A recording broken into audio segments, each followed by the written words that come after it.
ரிஷபராசி நேயர்களே, உங்களுக்கெல்லாம் குரு மங்கள யோகத்தோடு மாதம் பிறக்கிறது. உங்களுடைய ராஜநாதன் சுக்கிரன் 4ஆம் இடத்தில் சுகஸ்தானத்தில் சுகாதிபதி சூரியனோடு இருக்கின்றார். சுகங்களும் சந்தோஷங்களும் வந்து கொண்டே இருக்கும் மாதம்.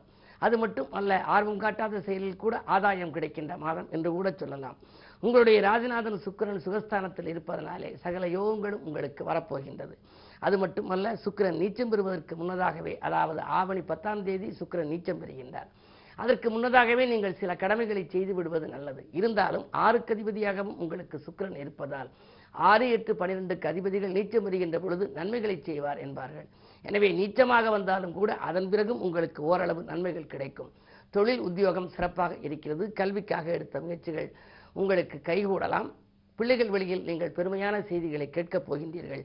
அயல்நாடு செல்லும் யோகம், இடமாற்றங்கள் கூட உங்களுக்கு வரலாம். இந்த மாதம் முழுவதும் இனிய மாதமாக உங்களுக்கு அமைய குரு பகவானை வழிபடுவது நல்லது.